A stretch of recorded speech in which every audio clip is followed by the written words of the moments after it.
Maybe I can settle for a vest. I already picture Eliana coming out in like a full cowboy outfit. The best MC ever, by the way, Eliana. I feel like it'll be orange too for dealery process. Oh Lord. Maybe. Now we're just giving her ideas because it's gonna be bedazzled. Oh no. Oh no. Oh my god. We're gonna have so many neon colored boots and hats and oh no.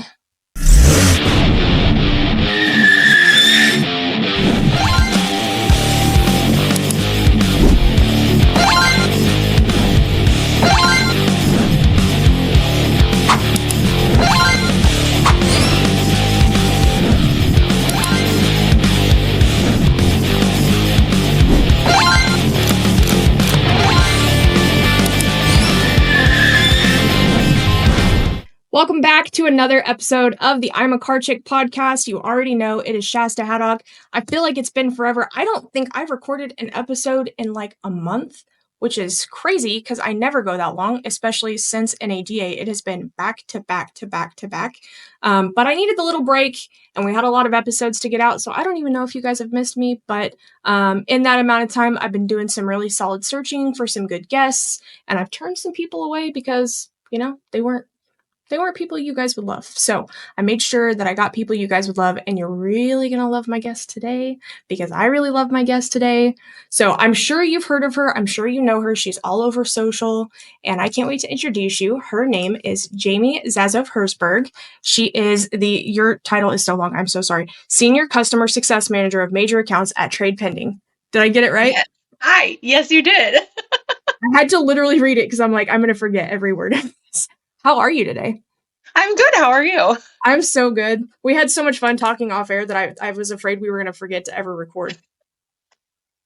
This is true. I was like, are we recording yet?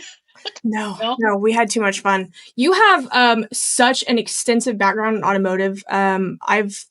I got to know you last year at Women in Automotive. We got to go to dinner one night, and I got to learn a little bit about you then. And then Isaac, your husband, had nominated you for Chick of the Month, and I got to know a little bit more about you then.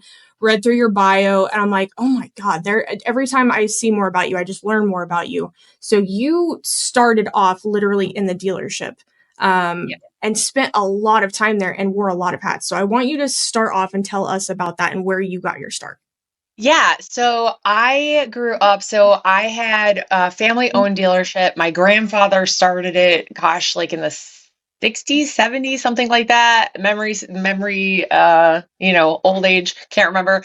And then my dad took over and they owned it for over 50 years between the two of them before he retired in 2019. And so I started working there in 2008 during the economic crisis. I was working in radio originally, never intended to get into the business actually.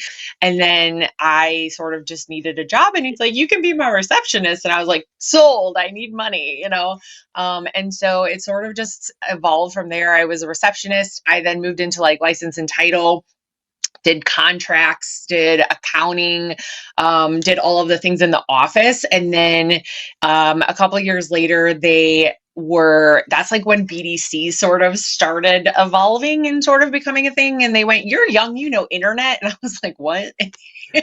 So they moved me into that office and they were like, here, go. And I was like, I don't know things about cars. They just put me in there, internet, figure it out. And no. I literally remember being in the internet office, reading the back of the brochures, they're all now digital. They were all manual, when people would ask me about cars and I would just read the dots of what's on this model? What's I had no idea. And so I basically learned how to do that and then built that department up and became the BDC manager. And then at some point I don't even know what I would call my title, but it was assistant sales manager, inventory manager. I did all the things. I helped price inventory. I helped with dealer trades. I helped, the salespeople. I did all the things. So I did everything but change oil at the dealership. So I was there for like, I think a dozen years.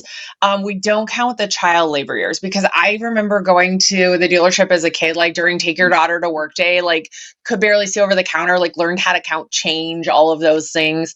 And then I became a vendor in 2017 and went over to a company called Lot Links and became a vendor on the variable side, and then was there for a few years, and then went over to a company called Fix Ops Digital, which is on the fixed side of things. So I was there, and then we got acquired about a year and a half ago by Trade Pending, which is how I have evolved from all of those different things. So I have taken all of my experience from the dealership all the way to where I am now.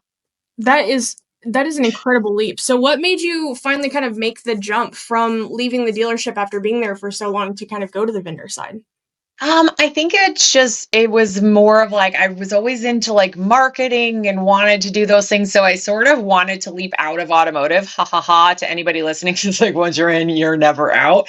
And so I thought, hey, that's a great way to kind of a stepping stone out. And then I just delved deeper into it and then married into it. And so I thought it would be a great way, but I really enjoy sort of like the digital aspect of all of it. And so that I wasn't really getting that in the dealership as much back in the day. And so I just sort of evolved on the vendor side of things. And I really like it because I really like helping my dealers.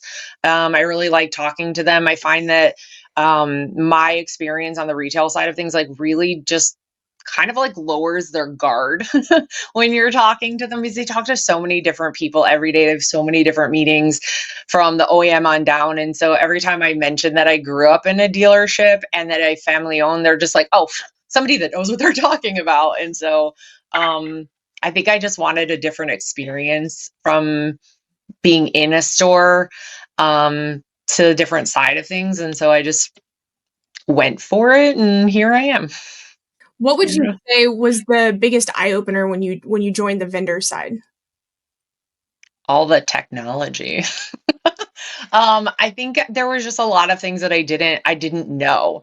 Like the ins and outs of all of the different things. Even though I worked with a lot of the vendors at the dealership, it was sort of very surface level. And all of the nuances of all the things the vendors do, right? I remember my first day at Lawlings and the IT guy, if he ever watches this, he'll laugh. And he puts a Mac in front of me. We all know dealers use PCs. And he's like, okay, you can log into your computer. And I went, I haven't used the Mac since Oregon Trail in a green screen. And I was like, and he goes, I can get you a PC. And I was like, nah, if I'm going to learn all of this, I'm going to learn to use a Mac. And now I'll never use a PC again. So, but just the little nuances of everything that vendors do on the back end of things, I think was something that kind of struck me as like different. And like, there's a lot behind the scenes that we do that I think dealers don't necessarily realize. Yeah, there's, I think, a lot of perceived sharkiness on behalf of the dealers, thinking that the vendors are out there being sharks, and really we really have some good things to tell them and some good solutions for them. And of course, some of them are going to make us some money, but honestly, it's our job to tell them about them, because otherwise, if we're not telling them about them, who is going to tell them? Yeah. And I mean, I'll say there are some sharky people out there, I will tell you. But I think one of the biggest things I learned from being in the dealership and dealing with vendors to becoming one is I personally and professionally, I am just brutally honest to a fault. And I am brutally honest with my dealers. Like, I very politely have no problem calling a baby ugly. I have no problem taking blame.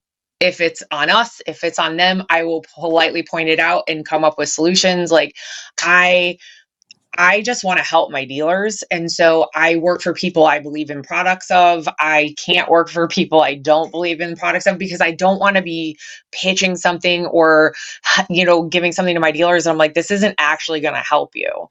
And so my whole thing is, when I was in the dealership, it was a family owned, like one rooftop, small dealership in the Chicagoland area where there's so much competition. And so our whole thing wasn't volume, it was customer service. And so I learned at a really young age that it's about the customers. And, whatever you do to make a customer happy and make a deal for the customer. So if it was, hey, we're going to lose some money to make a deal to make a customer for life, that's what we're going to do.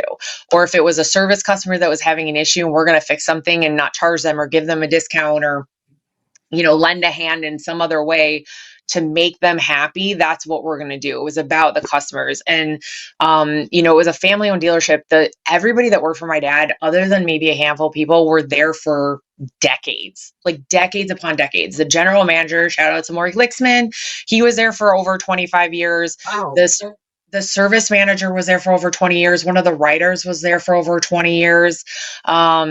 The finance manager was there for over 20 years. Like, people were there for decades. And so it was a family. And so we just wanted to treat the customers that way. And so that's kind of how I have taken that from the dealership into my vendor life. And then I will give all the praise to Kevin Colma, my former boss, who every time I would ask him a question, he'd be like, I don't care, just take care of the customer. I don't care, just take care of the customer. And I'd be like, well, what if I don't care, take care of the customer? I'm like, Kevin, it's going to cost you money. I don't care, take care of the customer. Make them happy. And so that's just what I've always done. And so, that's just, I think that served me well in my career too, is because I'm not out there to be sharky. And even though if I'm talking to a customer about other products we have, or, hey, we've got another solution for you, I'm not doing it to be, I'm snaky or like, I'm going to make you spend more money. It's like, hey, I actually have something that might be beneficial to you. Cause that's just how I am. Right. Like, I'm not out there to be like, hey, I'm going to get you to spend more money because I want to make a commission. That's not, I'm here to be like, hey, here's a really good idea. Or I'll make suggestions for their other vendors. Like, hey, talk to them about doing XYZ so you get the most out of this, or the marketing email. Make sure they link it to this and tag it, because you'd be surprised. And it has nothing to do with me. It has nothing to do with my product, but it helps them in the long run. And then they go, oh, hey, they're actually a really good partner. So that's just my game.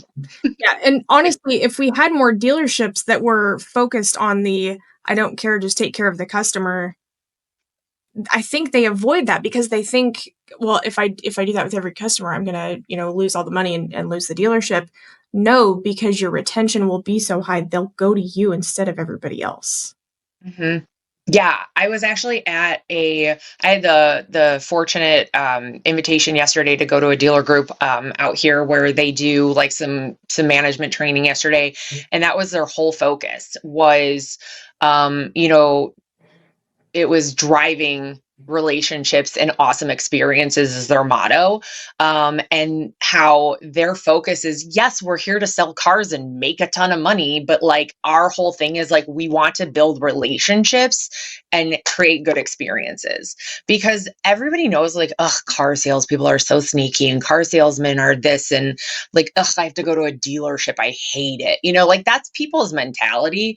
And I think that it comes from the fact that there aren't good experiences and they think they're getting, one over on them every single time, even in service. And so it's about the experience. And so I have found in all of my years too, like people are willing to spend more money if they're taken care of and treated well, as opposed to the deal. Like, I need to get a discount and treated like total junk. And so again, it's just been ingrained in me since I was young that just a humanity thing, like treat people well. But when it comes to business, if you treat people well, they'll remember you. Mm-hmm. And so even like as a consumer, I go in being like a good customer, because you have customers coming and screaming at you, and it's like, well, if you give them attitude back, that doesn't make for a good experience either. So, I had made a Facebook post. God, it's probably been. This episode is brought to you by Epic BDC, your #1 outsourced BDC solution. Check out more about Epic BDC by clicking the link in the show notes or visiting epicbdc.com. I'm going to think it's more recent than it was. It's probably been 6 months ago now. And I can't even remember what sparked me to make it, but it was something along the lines of, where do you get your oil changed? And is it the same place where you purchased your vehicle? And I was surprised to see that at least, I mean, I didn't do an exact count, but I would guess 80 to 85% of the answers were no. Mm-hmm.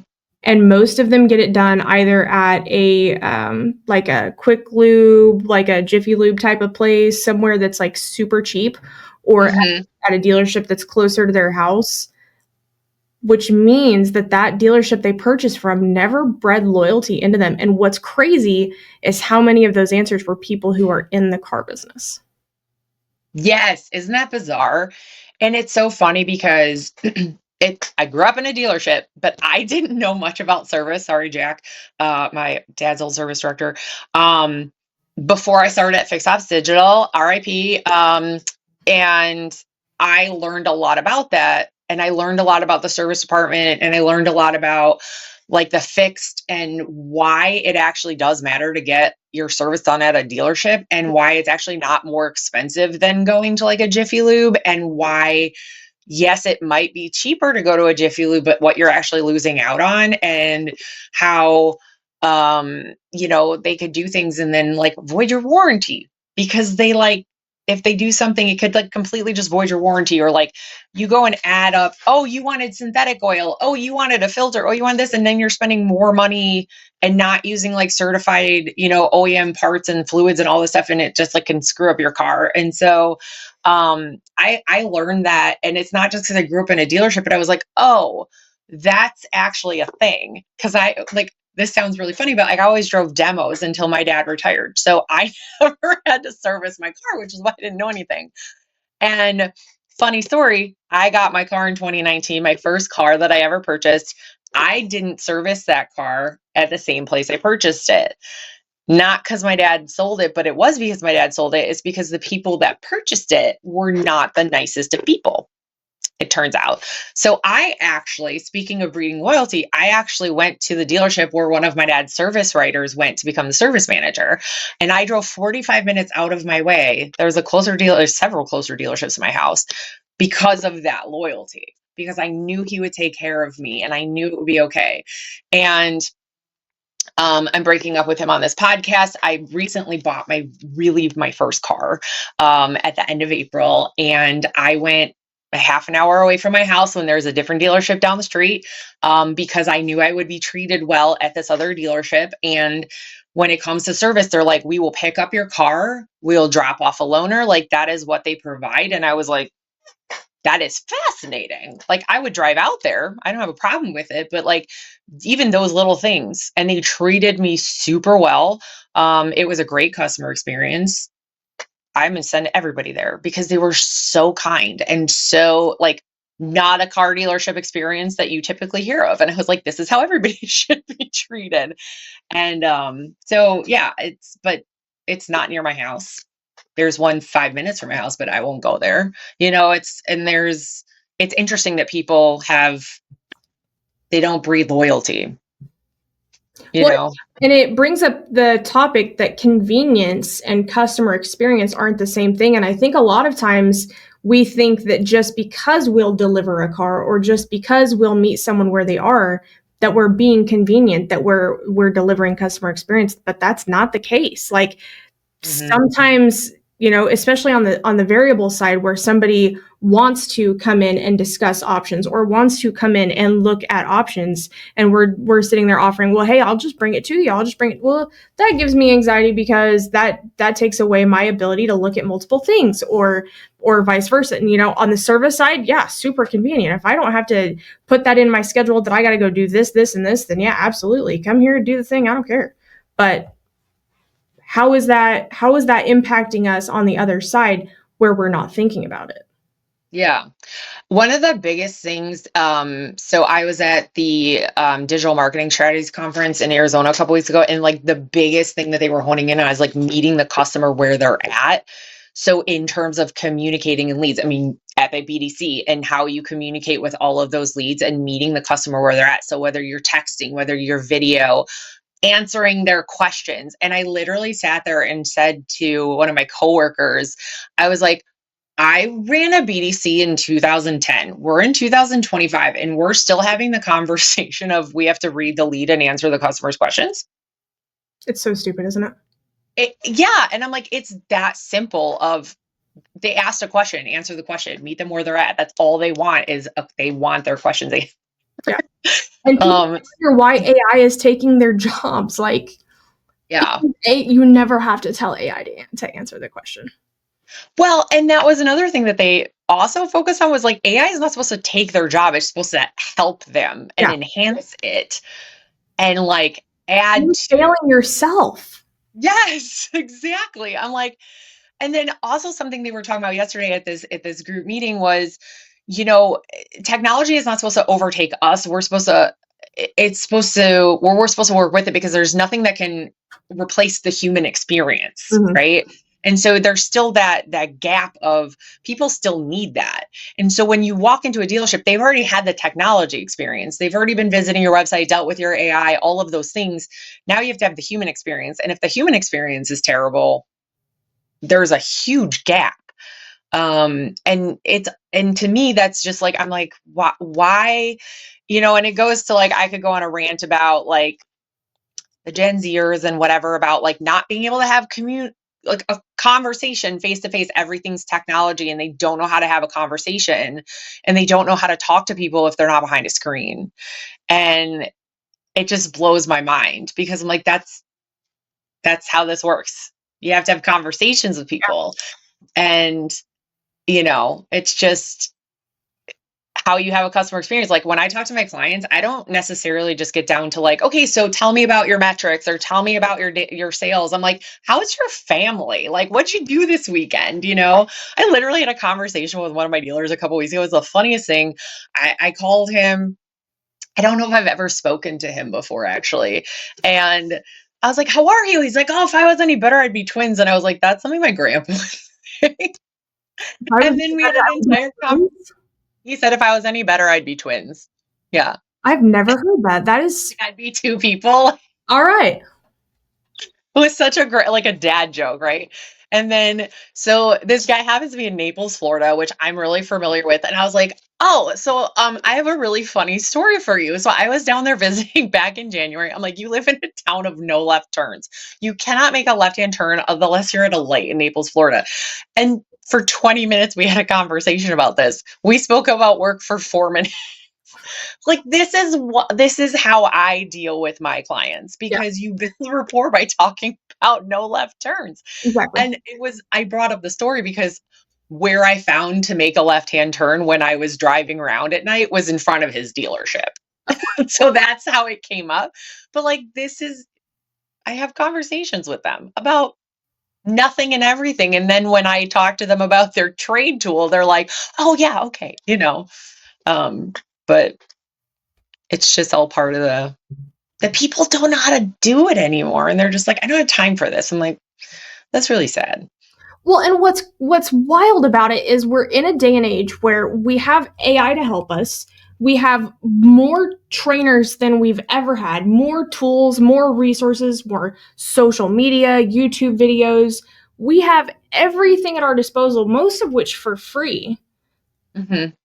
Why are we still missing the boat? Like that's how are we still missing it? Like, is it we don't want to? Is it we genuinely don't know how? Is it, the wrong trainers are hitting the wrong demographics? Is it we're not learning how to speak to different demographics? Like, maybe we know how to speak to our generation, but we don't know how to speak to an older or a younger generation. Like, where are we missing it? I think it's a combination of a little bit of everything. I also think that we don't know how to have conversations and we are so busy, right? Everybody's so busy that we don't have the time to stop and think about it either. Mm-hmm. And like pivot when you're talking to somebody of a different generation. And like, I remember one of my customers, and don't ask me why I remember this, when I was at the dealership and he was a very old gentleman, like maybe probably should have had his driver's license taken away. And he was an angry kind of a man. And I just stopped and had some patience with him. And every time he got mad at me, I'd be like, okay, and all of a sudden he comes in, he buys a car and he invites me to his lake house. Like he bought 3 cars for me. Wow. Because I stopped and was like, oh, you're an angry man and you don't like this, but I had patience and I just took the time to speak slowly, answer his questions. But that's not how I'm going to talk to somebody who's younger. That's not how I'm going to talk to somebody who is, a quick, not somebody who's like 90. I think people they're so just doing this that they don't take the time to go, wait a second, maybe I should stop and adjust how I'm doing things. Because everybody's like, no, you should adjust to me. And it's like, well, when you're in a business setting, that's not necessarily the case, right? I do think it's a lot of we don't know how to have the conversations.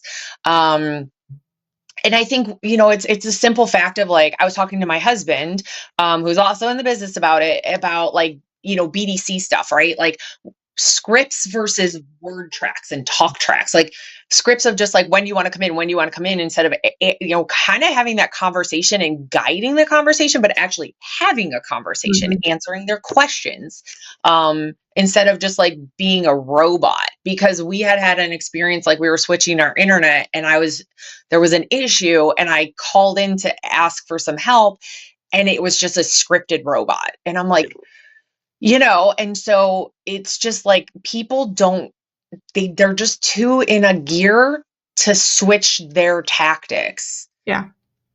And it gets worse and worse over time. And then you get into the younger generation and it's not a knock on them that they don't actually know how to have a conversation with people that isn't on a social media platform, which is really sad. Yeah. Well, and what's rough too is you'll get, we'll say you get a good forward thinking BDM, let's say Isaac finds a home at a dealership as a BDM and he's forward thinking. He knows how to have that good rapport with people, but he's working for a GM or an owner that's old school and is like, no, I want you to have these scripting, these word tracks, and super old school, not on the same page.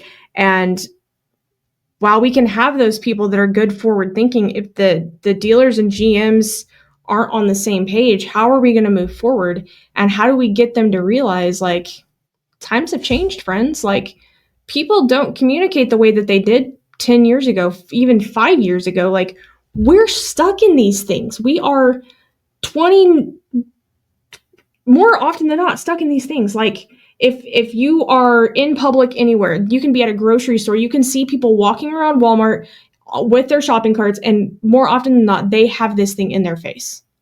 Still, while they're grocery shopping, like on a bus, everybody's on it. Like, how are you going to reach them if you're not trying to reach them there? And you know what the craziest thing is like, old school works. There are things about old school tactics, especially in this business, that still work, right? However, it's also one of those things where the dealers that are adjusting and pivoting and being fluid with the times, especially since COVID, and then are still pivoting coming out of all of this, like in these last few years, those are the dealers that are being successful. The ones that are going, okay, how do we take the old school stuff that works and make it more relevant? Those are the dealers that are being successful, right? The dealers that Did you know that there's a monthly newsletter where you can keep in touch with everything the I'm a Car Chick podcast is up to? There is. Check out the show notes below, and you can also follow us on all social media and stay in tune with whatever we're up to. that I talk to, because like I work with a trade tool right now, right? That's like one of our products. The dealers that are leaning into being really aggressive with their trade values right now because of all of the economic things and going, I just want the opportunity to talk to somebody. And if I'm not being super aggressive due to the Carvanas, the CarMaxes, everything else, I'm not going to have the opportunity to talk to somebody. And where, like, if I don't have that, what am I doing? Those people are being successful. The same guy in Naples, he's like, I want to be so aggressive. He goes, my team will walk it back when they come in. I don't care. He's like, I just want the opportunity to have somebody answer my phone call, which is a whole other conversation. He said phone call. And I was like, what? Awesome. Love this. Okay. Right. Like, the dealers that are leaning into that instead of being conservative are being successful. The dealers that are leaning into texting and video and just like answering a customer's questions instead of being vague and just when can you come in and being, sketchy about answering trade questions, those dealers are being successful. The ones that are stuck in the 1998 version of things going, well, this is how we've always done, it's the definition of insanity. And they're not being successful. And those are the ones that are getting eaten up going, why is this not working? And there is something to be said for the old school way of doing things, but it has to be matched with the new school. And there's a finesse to it, but how we're still stuck in some of that is beyond me.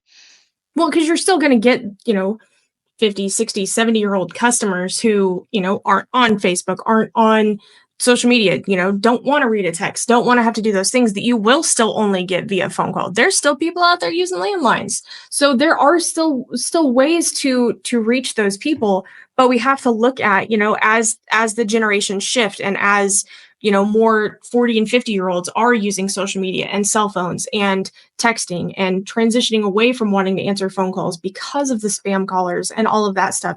How do we transition as a business? How do we transition our marketing tactics? How do we change our offense and defense strategy to match that and, be, for lack of a better term, in their faces more often, is that in their social media newsfeed? Is that on billboards?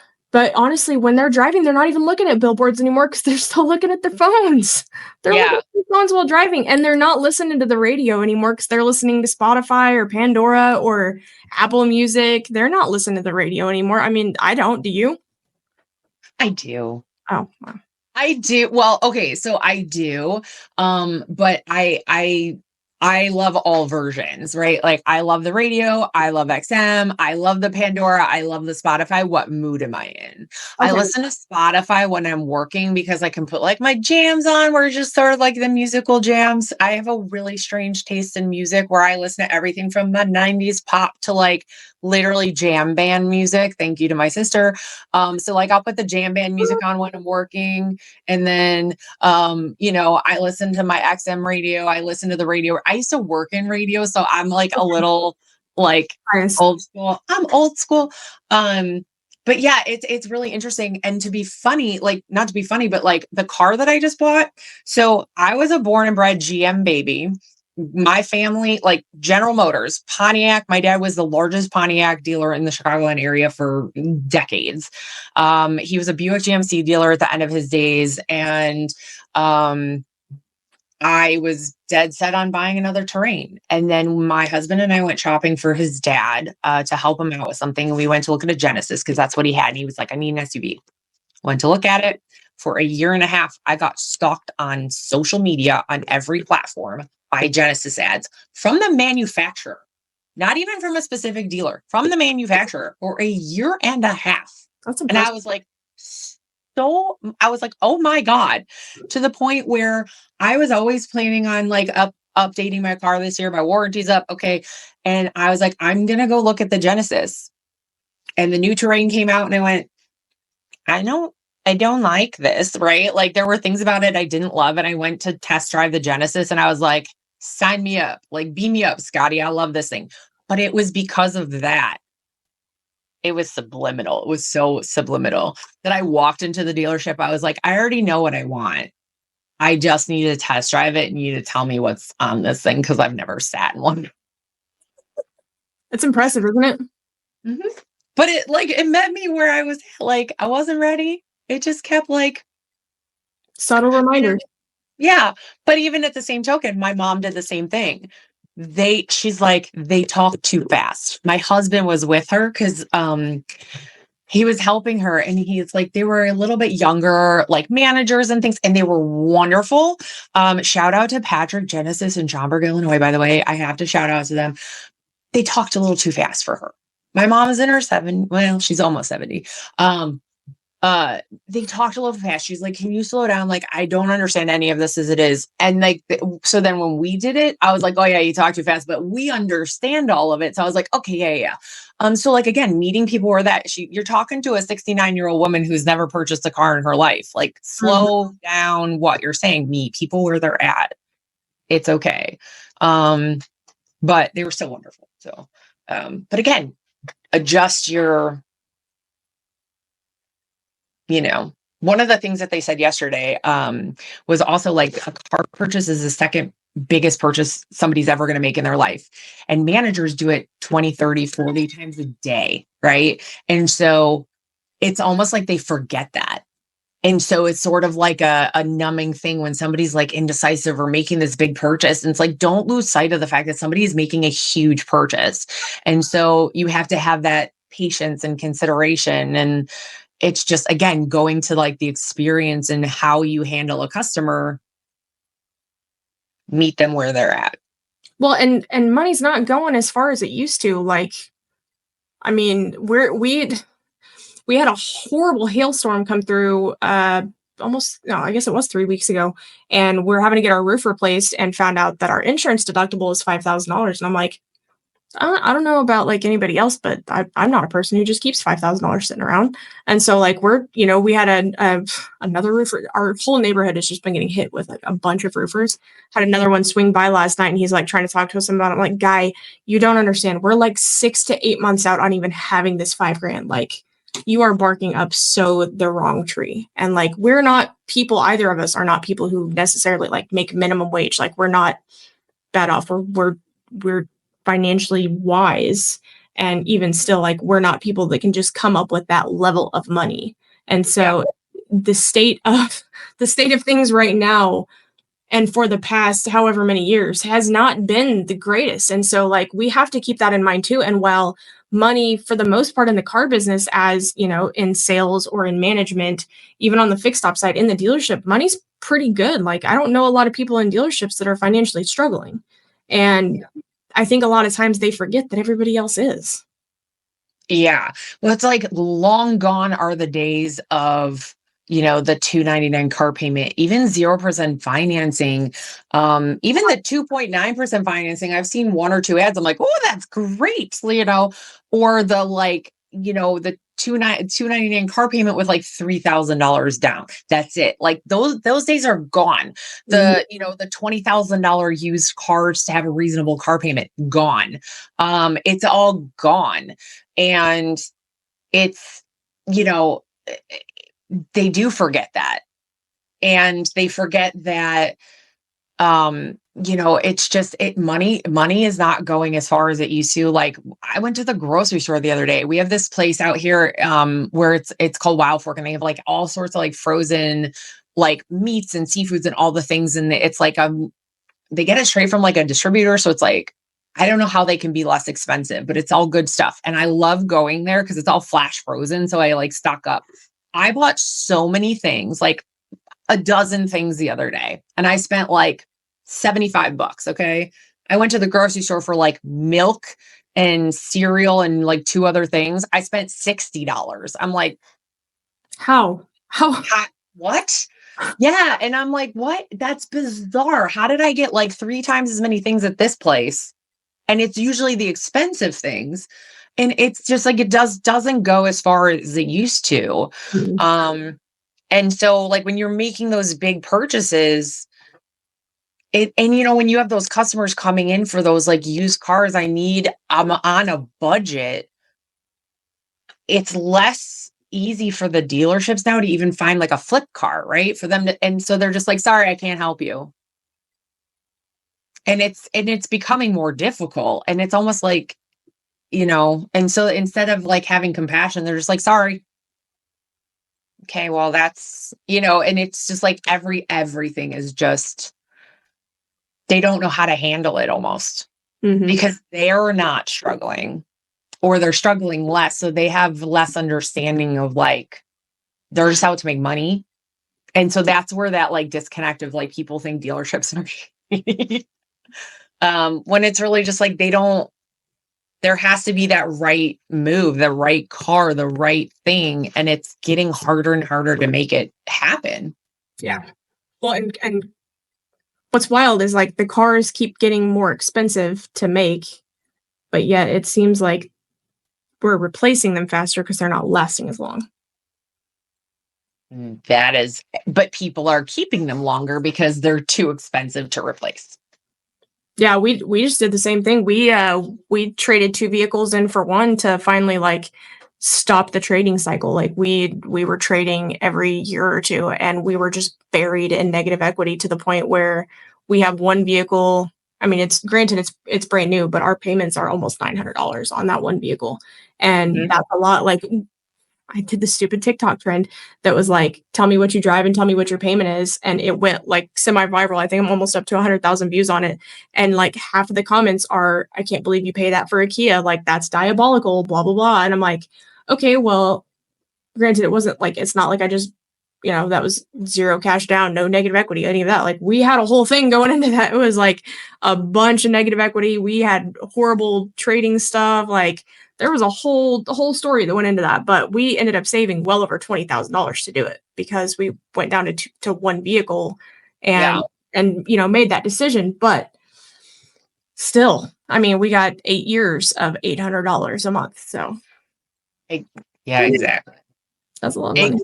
Exactly. I'm with you on that one because we just did the same thing.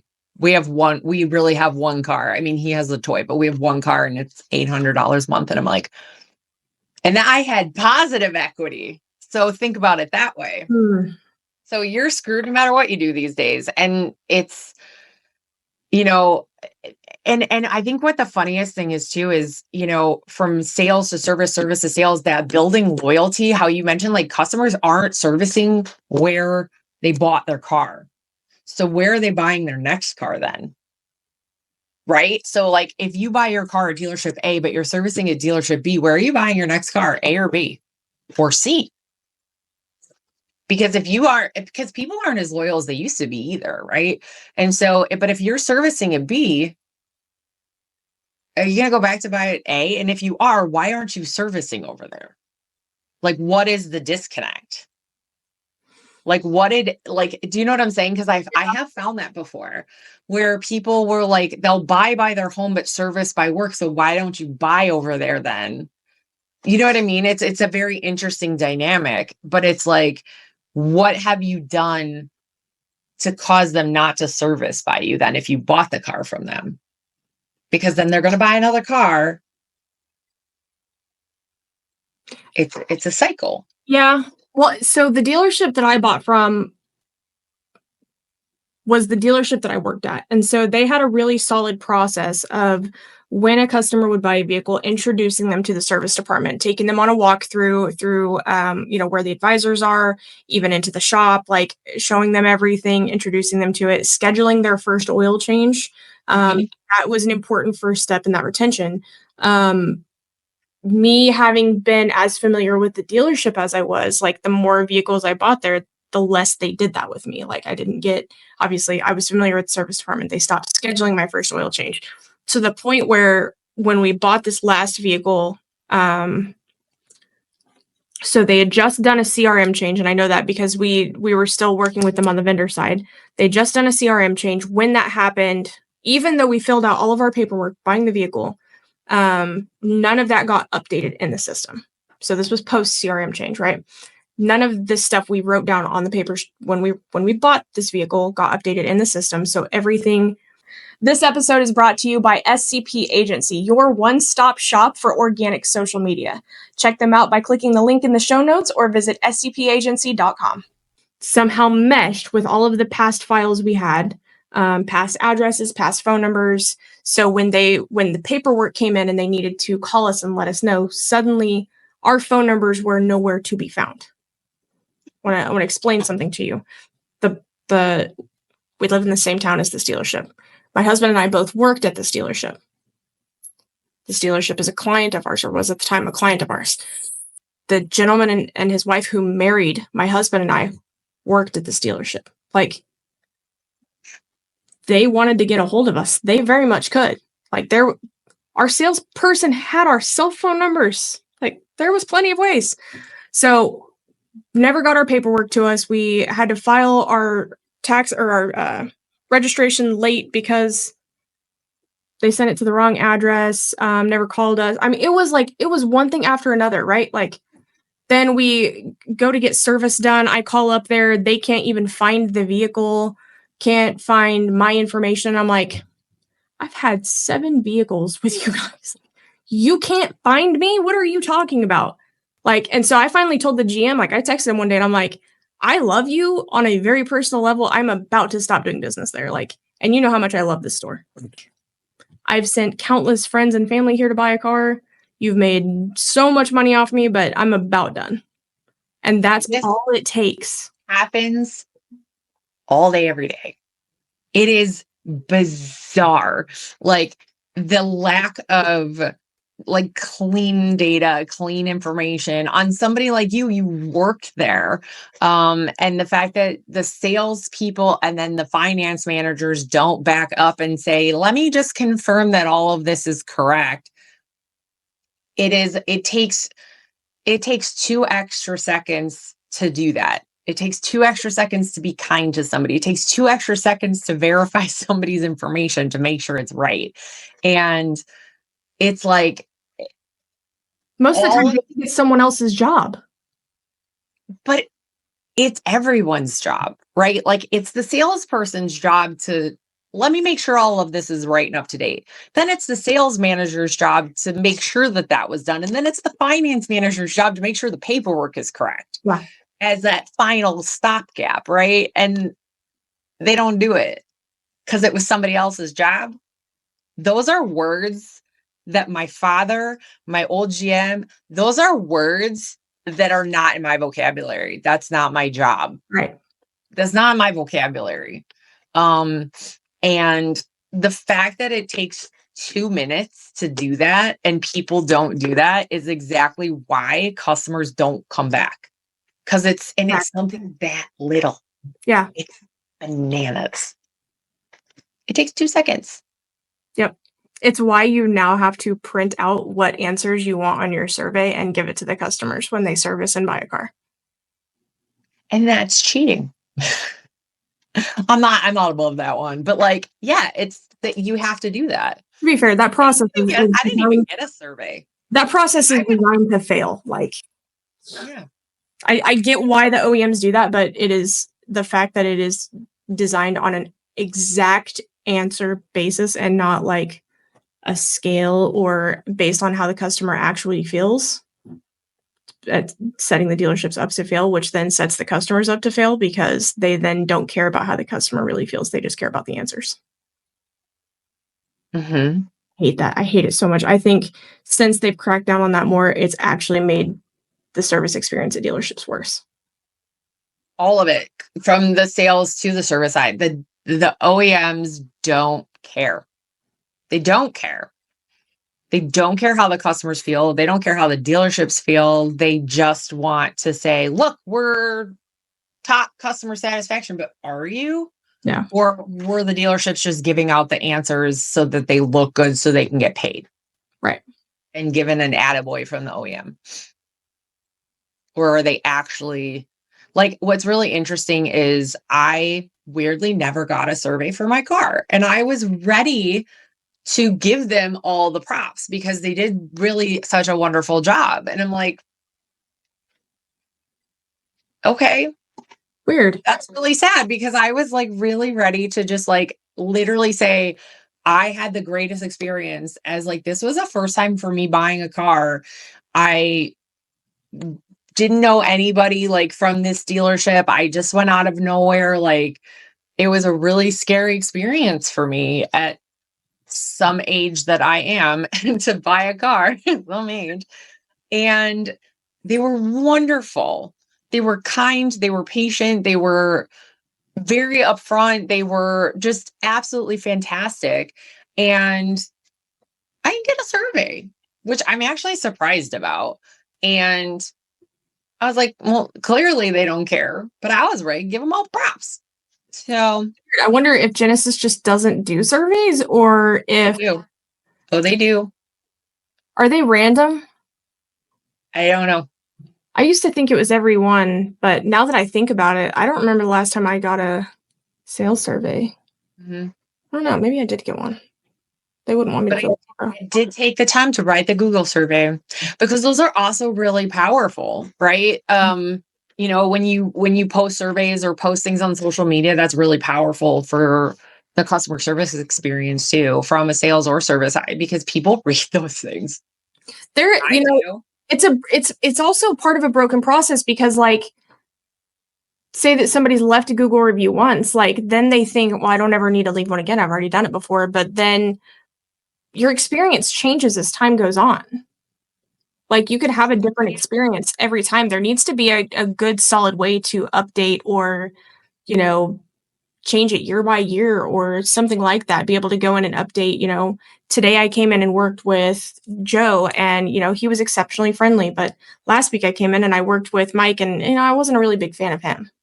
Yeah. I think there is a way that you can update your Google reviews, but you can't leave more than one. Yeah. I I don't think you think can edit it and, like, within the track time them, frame. Yeah. but being able I, to, like, leave multiple would be really cool. I mean, I think there's pros and cons to it. I definitely think there's pros and cons to it, but I wish there was a way to be able to give props when props are due, but also say, like, hey, I always had a great experience and this time it wasn't so great. So ownership knows it wasn't so great, Mhm. you know? So it's just, and it's with everything. It's not even just the car business. I pay so much attention to this. It's going to a lens crafters. It's I go the one by my house. I had to go recently. I went last year. The guy that took care of me was unbelievable. I had the best experience. I go back. The girl that helped me, she made my glasses wrong. I Oh, had to go back. The same guy that helped me last year ended up being there the day I went in. And I was like, hi. He was so embarrassed that it all was wrong. And he was like, I got you. Right. Like, but it was just the way that it was handled. And I could kind of tell the girl had no idea what she was doing. And I was like, this isn't going to go well. Right. But I pay so much attention to it because I'm in it that it's like, oh, okay. And I give props and props are due. And I don't complain if you have to push me to a limit to get me to write a bad review or to complain to somebody. But people are so knee jerky. And especially when it comes to automotive, they will write a bad review in 6 seconds flat. Like, I'll be in the service drive and write a bad review to somebody. yeah. Like, it's just about, like, the one thing this industry is not known for is like flexibility and like being open-minded. And that's exactly what they need. And again, like I said it earlier, the ones that are being open-minded and flexible and willing to adjust are the ones that are being successful right now, especially when the thing, like, we've seen this in the industry before, like 2008, we've seen it. We see the ebbs and flows of the business. The ones that adapt are the ones that'll work. The ones that don't adapt are the ones that are going to struggle every single time. Yeah. Doesn't matter what what we're dealing with is. It's just what, if you can figure out how to adapt. Yeah. And that doesn't mean finding a way to sell a car to the guy who's asking for, for you to lose $5,000 on a car, but, Mhm. you have a person who has an issue in service and, you need to lose $1,000 to make it right. Make it happen. Exactly. Because it's one of those things, like, for me, even on the vendor side, like, if you don't get a sale out of something, the ROI comes from the longevity of how you're handling customers. So it's the same thing, right? You lose $1,000 to handle something in service, you've gained a customer for a lifetime. So they're spending more money in the service department. They're going to buy another car from you. So it's that long-term play that gives you that long-term revenue. So if you're looking at it from that standpoint, to lose a little bit now, you're gaining more in the long run. They're going to refer people, all of those things. So that's how I was always raised in the industry is, when you take care of customers, that's where the revenue comes from. Even if it's just consistent revenue because they're already your clients, as opposed to cancels. Um, you know, you just take care of your people and they'll take care of you in whatever form that looks like. So in order to know how we're doing on, we'll just call it customer experience, we have to be able to measure it. How would you in a dealership measure your customer experience? Would you start with, sales and service retention, or would you look at the surveys, or, where would you kind of try to look first? That's a good question. Today, I would probably start with I would probably look at everything. I would probably start with the surveys because people do fill them out. I would look at reviews because everybody's all over social media. And I would start by kind of gauging that and then look at retention. Somebody was telling me a story the other day of how like their number one salesperson doesn't take one up. They do not take one walk in unless everybody else is busy because their book of business solid. They have so much customer retention. They don't need to do that. That to me is good customer experience, right? So things like that, I would look at the customer retention in that and service retention in that experience.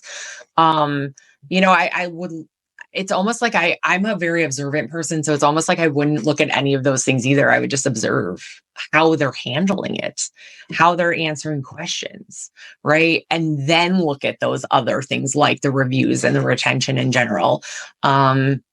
It's not, I think it's more of a subjective than objective because there are so many different variables you could look at. It's like first / attribution when you're looking at a report of like which lead provider sold this car. There are so many variables to that answer. Yeah. And there always have been. So there's never one answer. I would look at so many different things, but it's more of like, I would almost observe how they're handling it in person, like a fly on the wall, and then back into like the paperwork and data and metrics of it all. Because I don't think that even like from my perspective, and this is not a disrespect to managers or my previous companies that did the same thing of looking at certain KPIs, it doesn't tell the whole story, right? It doesn't tell, like, even when you're looking at cancellations of things, it doesn't tell the whole story of how things are being handled or what the reasons are. People walked away or people stayed or how it happened. There are so many different variables. So you kind of have to look at everything as a whole and then make a judgment on it because data is data. But when it comes to this, there's so much personal experience to it that is immeasurable in a sense that it's hard to just look at data, but everybody does it. And so which data point makes sense? It's a hard answer, actually. What do you think about, and my brain's just like going wild right now, but having someone like the GM or even, the owner of the dealership call, we'll just say 5 customers who have done business with the dealership, whether it's sales or service in the past, I don't know, 2 weeks a day. We'll say not 5, we'll say 5 a day, whether that's realistic for that person or not, but 5 a day where they just reach out to people in the CRM and they just say, hey, you've made it this far. And I have to say thank you so much for listening. Please be sure to rate the show, whether you're listening on Apple Podcasts or Spotify, subscribe on YouTube, and of course on all social media channels. Light it up. You recently came into my dealership. You either bought a vehicle or you did service with us. It's my job to make sure that my team is carrying on my mission, and I'm here to ensure that they're doing it. How do you feel that you were taken care of? Did we call to check in afterwards to make sure that your purchase was good, that your service was good? Do you feel like you were heard while you were here? Blah, blah, blah, so on and so forth. Would that seem more personal and like the dealership cares if the owner themselves is reaching out? Absolutely. It'll never happen. And I could say that my father was an owner. And it's not that it'll never happen. Like I joke, cause there's just so much, especially like folks that own, 20, 30, 40, 50 rooftops. But yeah, if a general manager reached out, and said those things and just said like, hey, we picked you random. Like we like to make sure these things are happening. I do think it makes a difference. Because I think that getting feedback, whether it's good or bad feedback, is good feedback. And I do think that it matters. And I think, again, to the whole, like, we're all so busy spinning, that doesn't happen. And it should happen. Because like a Google survey or sending them a survey or sending them an email, that's all fine and good. But to have a 4-minute conversation with somebody and say, hey, I just have like 3 questions for you. Unless you know they actually care, like a survey, you never know if anybody's going to read that.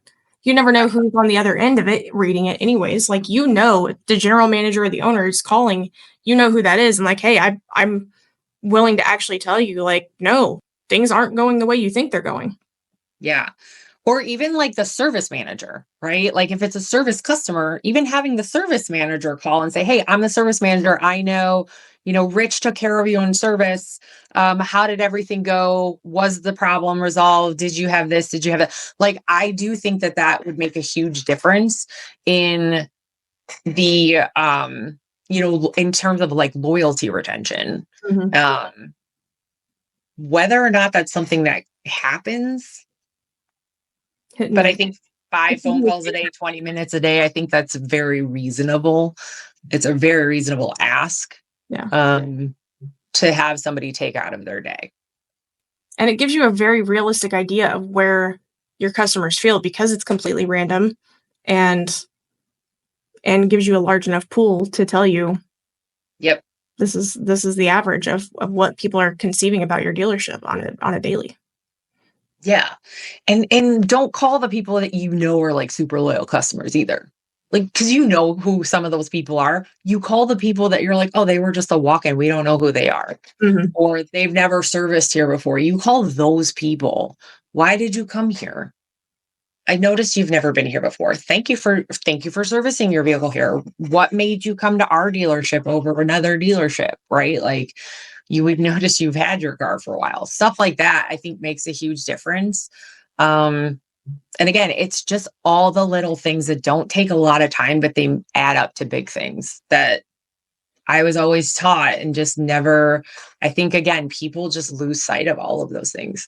Yeah. I think sometimes we try to think too big picture, or we try to focus more on ideas than action. And we sit here and think and think and think and think, and nothing changes. And in the meantime, our customers are still getting bad experiences. And we just got to take an action, start somewhere, find out how they're feeling in some way, shape, or form. Go sit in the service drive, go, call a cousin that's never been to the dealership, tell them to come into the dealership and, wear some Meta Ray-Ban glasses and film the experience or something along those lines. Like, see how the experience really is from the outside looking in, and you'll find out pretty quickly if it's what you think it is. Yeah. And honestly, sometimes even from the inside, it's not good. What are you doing about it? I've had that happen. I've heard it from people I know. And I'm like, so what are you doing to change it? Nothing. What? Like, I can't do anything about it. Well, you can't, but you can go to the person that can. Like, what do you mean nothing? That's not an ant. You know what I mean? And honestly, it's called listening. Hear me out. If you listen, the customers will tell you what they need, what they want. You just have to listen. And it's something like even I struggle with sometimes is, we go through day-to-days as vendors, right? And we're just like, blah, blah, blah, blah, blah. Here's this, this, is this. You just have to listen. Like, ask a question and then listen. And they will tell you. And if you just listen, they'll give you the answer. Yep. And you're never left wondering. No. And we forget that sometimes, and so it's very interesting. This was a super solid conversation. I think we got a lot out of this today. I was like, we could talk for days. I know. It's such a big topic. Like, it's something that we need to be talking about more, because what customer experience looks like is going to be different for every dealership, because no 2 parts of the country are exactly the same. I mean, that's the cool thing we get to see as vendors, is how they do business in Southern California is entirely different than how they do business in Naples, Florida. And so knowing that, we know that you've got to be able to pivot, be able to look at your own business model, and know that what the motivational speaker guy from Atlanta, Georgia is trying to tell you may not necessarily be the exact case because it may not fit your customers.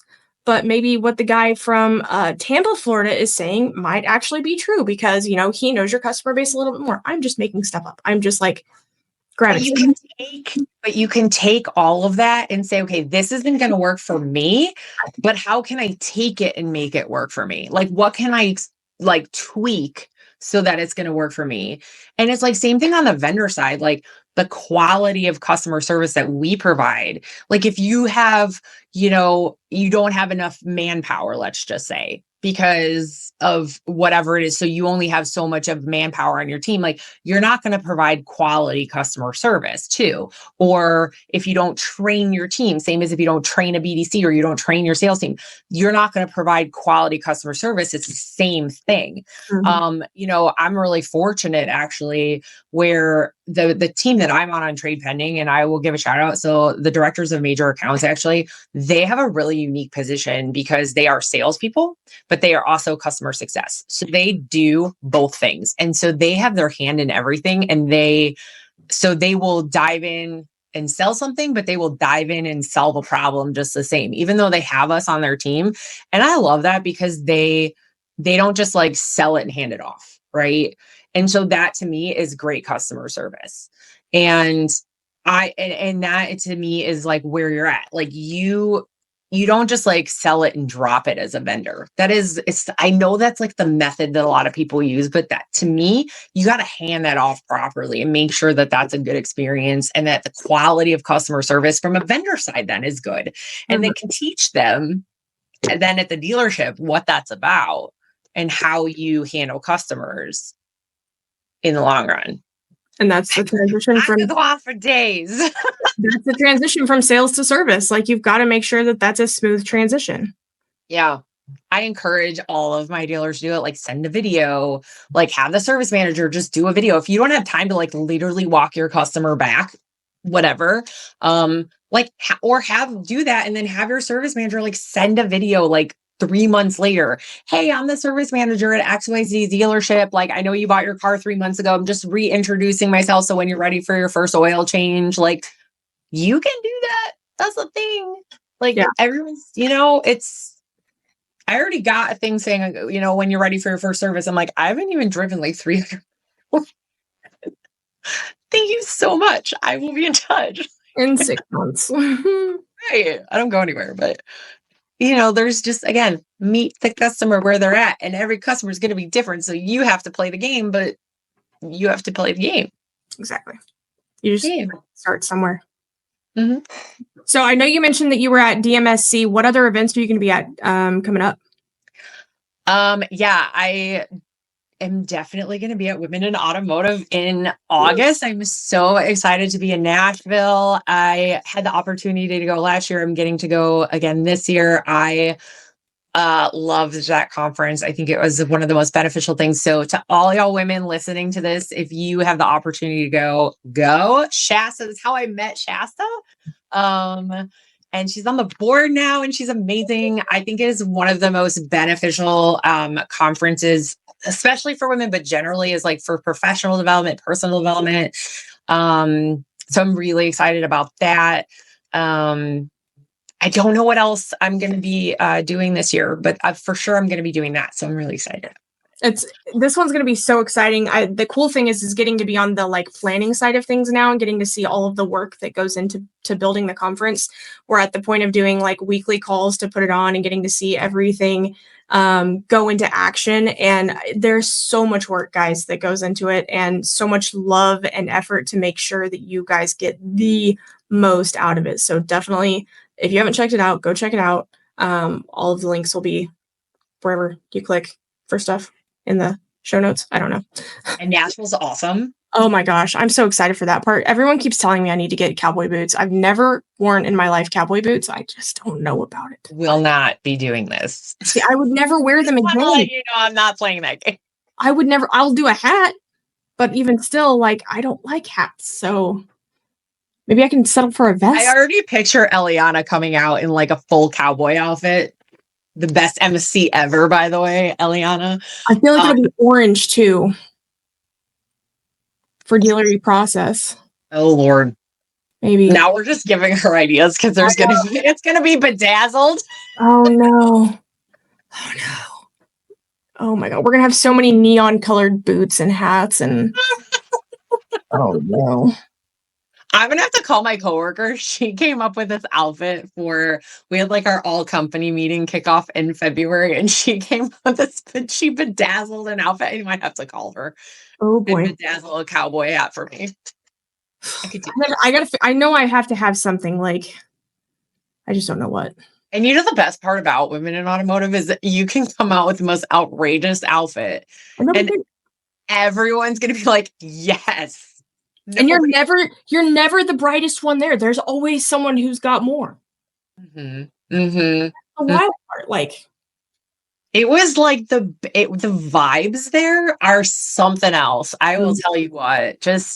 And then when I went to DMSC, like I will tell you, I didn't even know Eliana remembered me from Women in Automotive, and I walked past her, and she's like, "Oh my god!" Like, and I saw a couple other people there I had met, and it was just like Brooke Furness, like just a couple other people. I'm like, "Oh my god!" Like it's a tribe. Oh yeah, and it was so fun, and I love that I'm a part of it, and I was like, I am going no matter what. I am determined because it was so good. It was but just professionally, but personally, it was so good for me.